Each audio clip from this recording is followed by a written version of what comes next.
Não é novidade o caos em que se encontra o sistema penitenciário aqui do Rio Grande do Norte, né? Os conflitos internos entre os detentos de duas facções ocorridas no início do ano mostram a fragilidade e a vulnerabilidade do sistema como um todo. Agora essas problemáticas chegam aí às bancas das universidades.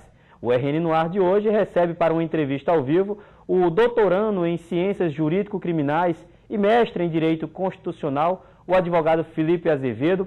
Bom dia, Felipe. Bom dia. Eu vou começar a falar a respeito de um grupo de trabalho que você coordena, uma pesquisa inclusive voltada para essa questão dos problemas do sistema carcerário aqui do Rio Grande do Norte. Isso, obrigado pelo convite. Esse grupo de pesquisa em Ciências Criminais da Universidade de Potiguar existe desde 2015 e nós nos organizamos entre pesquisadores e alunos pesquisadores para tratar de temas como criminologia, economia do crime, direito penal econômico e políticas públicas no sistema penitenciário. O problema a gente sabe, a gente vê diariamente, ele existe, é fato. Mas uma solução para ele existe ou não é tão fácil assim como a gente pode constatar o problema? Bom, existem várias alternativas para solucionar essas questões. Alternativas teóricas e também pessoas que têm uma vivência prática também apresentam suas experiências para isso. Eu particularmente acredito que o aperfeiçoamento da administração pública é o caminho, né? Desde a década de 90 que se pretende uma administração mais gerencial, funcionando de maneira mais eficiente, enxuta, mais objetiva. E creio eu que em todas as áreas, inclusive na administração penitenciária, né, um aperfeiçoamento dos órgãos de controle, uma racionalização dos procedimentos da administração faz com que esse cenário, né, seja melhorado. O poder público ele costuma dizer que o grande problema dos presídios é a superlotação e que isso descarrila uma série de outros fatores. Na visão desse grupo de trabalho que o senhor coordena, qual seria o maior problema, a maior causa para esse desastre que hoje vive o nosso sistema penitenciário? Primeiro, reconhecer que o sistema penitenciário é um conjunto de órgãos públicos atuando, né? E o curioso é que, às vezes, eles não dialogam entre si. Quem decide prender o indivíduo é o Poder Judiciário, um órgão do Estado, um órgão independente do Estado. Quem custodia o apenado ou o preso processual é o Executivo. E quem define a legislação que estipula as penas, as situações em que se aplicam sanções alternativas à prisão, é o Legislativo. É um conjunto, né, de 3 órgãos públicos que devem representar os interesses da população e do Estado, que muitas vezes não dialogam. E aí você imagina, né, numa estrutura, numa empresa, por exemplo, que você tem 3 direções, 3 gerências e elas não dialogam entre si, essa empresa está fadada ao fracasso, à falência. Não vai ser diferente na organização estatal, né? Então, no campo de vista de vocês, é muito mais uma questão ampla envolvendo legislação e poderes do que a própria questão estrutural dessas penitenciárias. O reflexo é na estrutura, sem sombra de dúvida, né? Quando você fala em superlotação, você tem, de maneira superficial, a causa da falta de investimento do Executivo, e também um aprisionamento nem sempre fundamentado naquilo que a legislação e a nossa Constituição consagram. Então, você tem várias causas, cada um eu posso distribuir as responsabilidades entre esses órgãos. Agora, desde já, eles não podem se encarar como rivais, né? Eles têm que se fiscalizar, um fiscalizar o outro, mas tem que assumir as suas responsabilidades nesse grande problema. Hoje a impressão que vocês têm, então, é esse, que os poderes acabam se vendo como rivais e não como colaboradores. Isso, passam a responsabilidade de um para o outro. É muito comum quando vocês, jornalistas, entrevistam essas autoridades, quando você entrevista uma autoridade da Polícia Civil, diz que prende e depois solta.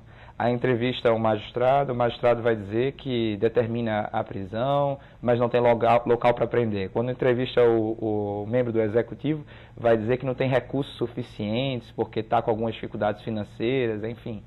Então é um jogo de passa e repassa de responsabilidades, enquanto na verdade a lei é muito clara, né? Todos eles são igualmente responsáveis, cada um deles tem um papel bem delimitado na fiscalização, no controle e na execução das penas. E hoje, na experiência de vocês, pelo menos que vocês têm constatado, nenhum deles tem cumprido o seu papel. Exatamente. A fragilidade em todos os poderes e fragilidades objetivas, né, que a gente pode até delimitar. Por exemplo, então? Por exemplo, o Ministério Público e o juiz responsável pela execução penal, vamos pegar justamente um poder que a gente enfoca pouco dentro das responsabilidades do sistema penitenciário.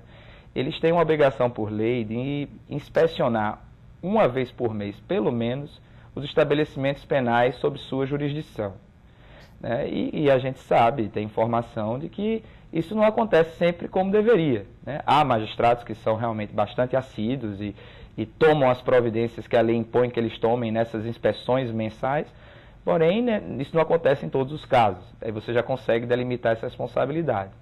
Dentro do Executivo, por outro lado, há um amadorismo muito grande na gestão dos recursos públicos voltados para a segurança e para o sistema penitenciário. Né? Pensar o orçamento, o que eu vou precisar gastar, já que eu tenho uma superlotação, eu preciso investir em estrutura. Né? Esse pensar no orçamento, no dinheiro que eu preciso ter para o próximo ano, para o próximo exercício para gastar, é feito também de maneira muito superficial, muito amadora. É até difícil usar um termo desse, mas não é no sentido só de criticar por criticar, mas é identificar as responsabilidades, as fragilidades para que possa ser aperfeiçoado. Já que a gente falou de estrutura, tanto o governo do Estado como o próprio Judiciário tem apontado como uma grande solução a construção de novos presídios. Até está com um em andamento, que é a Cadeia Pública de Ceará-Mirim, tem um outro projeto que deve ser iniciado, que é a unidade prisional lá em Afonso Bezerra. Será que resolve o problema? Será que vai resolver? Qual é a expectativa de vocês com a construção dessas unidades? Você tem que construir.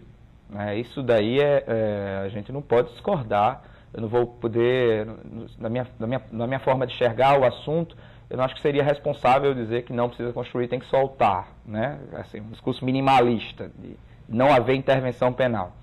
Não é bem por aí que eu penso, né? E que eu costumo pesquisar. Contudo, a gente tem que racionalizar onde vai ser alocado esses recursos para a construção. Existem 3 modelos básicos de estabelecimento penal, de presídios. Você tem a penitenciária, que o nome é generalizado, né? Mas ela é uma das maneiras de construir um presídio que a lei determina. Tem as colônias agrícolas industriais e as casas de albergado.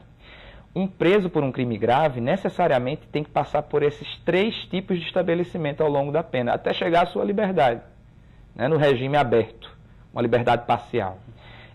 E quando eu não tenho uma dessas estruturas, eu acabo, e essa é a realidade do Rio Grande do Norte, soltando o indivíduo antes do tempo. Então nós temos uma escassez muito mais severa de vagas nesse formato colônia agrícola industrial, né, que é um tipo de presídio pelo qual todos os apenados devem passar, de modo que quando eles saem da primeira etapa, que é a penitenciária, eles vão para a liberdade. Uma liberdade precária, uma liberdade indevida, extralegal, né? Mas por quê? Porque não tem o prédio para custodiar essas pessoas. Mas olha, deixa até eu fazer um adendo acerca disso. A penitenciária agrícola Mário Negócio lá em Mossoró. O preso vai para lá para aprender a plantar, a colher, e depois quando sai de lá, ele vai para onde? Vai para a cidade. Às vezes até mesmo a questão da profissionalização nesses ambientes não são a realidade dele de quando sai de lá, e até talvez perca a sua finalidade. Perfeito, não, é justamente essa preocupação que a gente procura ter também. Você pode, dentro desse formato, ter uma colônia agrícola ou industrial, por exemplo. Né? E a lei também fala que pode ser uma estrutura similar, não precisa ser uma indústria pesada, nem uma plantação de batata, por exemplo. E isso deve ser decidido pelo poder público de forma racional.